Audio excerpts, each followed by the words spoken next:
د لوبو وخت کې غریبۍ په کلي پرېښی نه دی خو ګرځېدلی دی کوڅه په کوڅه ښار پېژني مننه هره ورځ مري څو واره څو قسمه د حساس سړي دپاره ژوند عذاب دی وی بابا زه روپۍ نه غواړم ته مه ځه ماشوم زوی د کور په وره کې راحصار کړه یاره په زړه خو مې جو ارمانونه ډېر دي دا دنیا ده د ارمان ډکه خو چې پښتون ولس یو شوی پښتون ولس ته امن شوی پښتون ولس آزاد شوی دا مې په زړه ډېر زیات غټ ارمان دی د ژوند بلا ستړی مزلو خو ما داسې وکړو د ژوند بلا ستړی مزلو خو ما داسې وکړو چې په دې یو کنډه ور واوړه د مزې نږدې دی دا وخت ثابته کړه چې څوک نږدې دی څوک لرې دی دا وخت ثابته کړه چې څوک نږدې دی څوک لرې دی هسې ډاډه ومه چې دی نږدې دی دی نږدې دی سلامونه ملګرو نیکې هیلې او نیک احترامات ساجد درمان یمه د خپلې پاڼې د ډیوې د سا د لارې د دیر کارو درې په ډېره ښایسته سیمه کې ناست یو چرچاپېره نختر دي او مازدیګری دی ډېر ښکلی موسم دی نننۍ مرکه کې را سره ناست دی ډېر محترم برکت علي فریادي صاحب د نننۍ مرکې مقصد زموږ دا دی چې د هغوی د ژوند او فن په هکله چې کوم مینوال د هغو تفوس کوي چې هغه معرفي شي ورسره نو د ټول نه اوله راځئ ژوند یې پښتو چې ژوند یې څنګه تېرېږي سلامونه وعلیکم السلامونه ډېره زیاته مننه برکت علي صاحب ژوند هم څنګه تېرېږي ژوند خو بس روان دی الحمدلله ښه تېرېږي برکت علي صاحب که دا راته ووایي چې شاعري د کوم وخت نه کوئ شاعري خو یاره تقریبا د 2008 نه هم نه داسې لږ لږ لیکل ما کول د سکول په وخت کې او مستقل بیا تقریبا د 2011 نه بیا داسې مستقل ما غزلي لیکل شروع کړلي برکت علي صاحب که دا راته ووایي چې ادب په دنیا کې استاد لري استاد خو یاره موږ په داسې علاقه کې یو تاسو ته معلومه ده چې دلته داسې د ادب لوی استادان شته نه پسمانده علاقه ده او تګ راتګ هم زموږ لږ مشکل دی د استادانو ځای ته مسله دلته د غربت همي نو په دغه وجه باندې دلته خو داسې مستقل استاد شته نه خو د سوشل میډیا د لارې هم د استادانو نه زده کړه کړله لکه رضوان الله شمال صاحب شو کاروان مومن صاحب شو داسې نور ښه استادان لرو الحمدلله خو داسې مستقل استاد نه لرو که وګورو په ادب کې ډېر صنفونه دي نظم دی غزل دی چاربیته ده ټپه ده خو چې ستاسو په دې صنفونو کې کوم یو صنف ډېر خوښ دی او په کوم هم ډېر کار کوي یاره زما خو زیات خوښ صنف چې دی هغه غزل دی او لیکل مې هم زیاتې غزلې دي داسې لږ لږ نظمونه به مې هم لیکلي خو زیات کار مې په غزل کړی دی په ارواښادو شاعرانو کې هم د ټول نه د خوښې شاعر څوک دی یاره ارواښادو کې خو ښه شاعران ټول ښه شاعران دي الحمدلله خو زیات جو د اقبال مومن صاحب غزلې ډېرې زیاتې اورم او خوښوم یې دغه شانتې صاحب شاه صابر صاحب شو نو دا دوه مې ډېر زیات د خوښې شاعران دي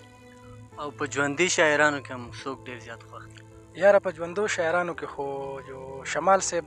ډېر زیات اورم او ډېر زیات خوښوم او الحمدلله ټول ښه دي ډېر شاعران اورم خو زیات زړه ته نږدې مې شمال صاحب دی رضوان الله شمال صاحب برکت علي صاحب ستاسو په ژوند کې هغه کومې ورځې وي چې تاسو ډېر زیات خفه وئ یاره ژوند خو جو ټول ستړی دی کم غم به جاړو ځکه چې که تاسو وګورئ چاپېره د پښتنو چې کوم حال دی په ژوند کې د خوشحالۍ ټکی تقریبا په نشي حساب دی خو خاص کر کله چې مسافرۍ ته تلمه او د کلي نه د یارانو نه جدایي شوه هلته د کولې مزدوري شوه نو دغه ډېر سخت وه خو یاره ډېر ګران او هغه کومې ورځې وي چې تاسو ډېر زیات خوشحاله وئ په ژوند کې یاره د خوشحالۍ خو به زه دا ووایم چې کله زه کلي ته رالم او ملګرو مشاعره را جوړه کړه نو دغه ډېر زیات د خوشحالۍ وخت و ځکه چې شمال صاحب دلی او داسې درانه خلک د هغو سره زموږ ملاقات وشو د هغو نه موږ مخامخ څه واورېدل د هغو سره میلاو شو نو زه به ووایم چې دا زما لپاره ډېر د خوشحالۍ وخت و ځکه چې یو شاعر سړی هغه د ادب په هلو ځلو باندې ډېر زیات خوشحالیږي نو دا زموږ دپاره ډېر د یو خوشحالۍ وخت و یاره فریادي صاحب اکثر شاعران ګیله کوي چې موږ مشاعره کې شعرونه وایو مشران چې کوم شاعران ناست هغه وایي ډېر زیات تنګ نظره دي داد نه ورکوي په دې هکله ستاسو څه رایه ده یاره په دې هکله خو به زه دا ووایم چې داسې به ډېر کم خلک وي چې هغو یو شاعر له په شعر ویلو باندې د هغه په مخ کې تلو باندې هغه خفه کېږي او داد وله نه ورکوي نور زه به دا ووایم چې یو سړی د ادب سره تعلق ساتي نو هغه به خامخا داد هم ورکوي او هغه خوشحالېږي په دې باندې نو داسې ډېر د دې په حق کې نه یم برکت علي صاحب که ستاسو د عام ژوند په حوالې سره خبرې وکړو کار روزګار څه کوئ کار روزګار خو یاره د کولې مزدوري کوو او مسافر یو اکثر بلوچستان کې یو نو تاسو ته پته د ملک حالات درته معلوم دي نو په کور باندې ډېر کم وخت د غربت د وجې نه اکثر د کولې کار کوو یاره مطلب د معاشي غم نه خلاص نه نه نه نه بالکل په دې حالاتو کې به زه هم داسې ډېر کم خلک چې هغه به د معاشي غم نه د هغه ولي به یو څه سپکي نور هر سړی په دې غم کې ککړ دی برکت علي صاحب که وګورو ډېر کم عمره شاعران وي په پښتو ژبه کې په پښتنه ټولنه کې هغوی کتابونه چاپ کوي دې ته په کوم نظر ګورئ نو یاره ښه خبره د شعر لیکل او د شعر سره مینه لرل خو مشران هم داسې وایي او زما خپل هم دا رایه ده چې په کم عمرۍ کې کتابونه چاپ کول چې دي نو راتلونکي دپاره دا ډېره ښه نه ثابتېږي چې لږ سړی پوخ عمر ته شي او بیا کتابونه چاپ کړي مشران ولولي مشران واوري پوره زده کړه وکړي نو دا به ډېره ښه ډېره مهرباني اخري تپوس کومه په زړه م څه ارمان دی یاره په زړه خو مې جو ارمانونه ډېر دي دا دنیا ده د ارمان ډکه خو چې پښتون ولس یو شوی پښتون ولس ته امن شوی پښتون ولس آزاد شوی دا مې په زړه ډېر زیات غټ ارمان دی ملګرو دا خو د هغوی د ژوند او فن حوالې سره یو څو تپوسونه راځو د هغوی نه به یو څو شعرونه واورو بیا د خپل پروګرام راغونډو درمان صاحب د غزل نه مخکې به درته یو دوه شعره ووایم چې د غربت شعر به ورته ولیکي غریب پسې ځي تصویر به وباسي د خپل مارکیټ بنګلې مخې ته مننه او د خدای د کور اغلا کوي د خدای نه نه یېرېږي د خدای د کور اغلا کوي د خدای نه نه یېرېږي دا خلک سم مسلمانان وي د کیمرې مخې ته مننه او غزل به درته ووایم چې دغه هنداره دې په ما باندې کردار پیژني ستا اصلیت را باندې ستا د خولې ګفتار پیژني مننه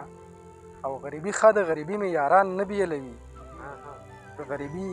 ښه د غریبي مې یاران نه بیلوي غریبي ښه ده په ما یار پیژني مار پیژني مننه دا چې په زوره زوره خاندي د بام سر ته خیږي په دې رغېږي دا پوهېږي خپل بیمار پیژني مننه مننه دا چې په زوره زوره خاندي د بام سر ته خیږي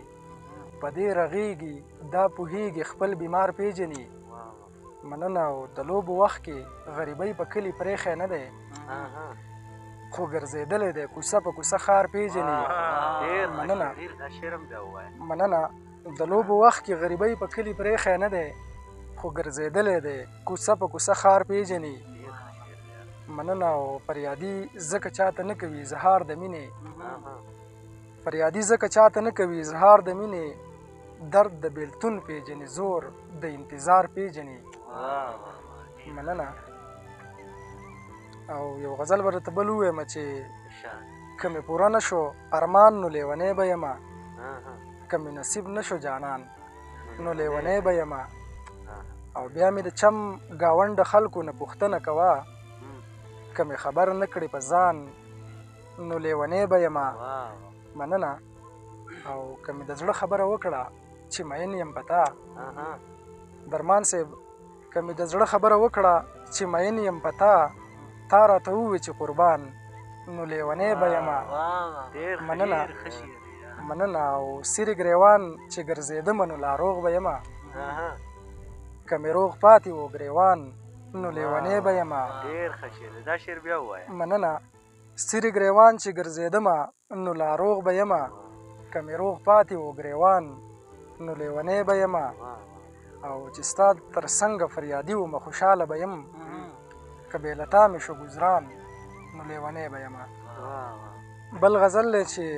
د رټلو پس دې تله کې راحصار کړم حق حیران دی یو په دوه کې راحصار کړم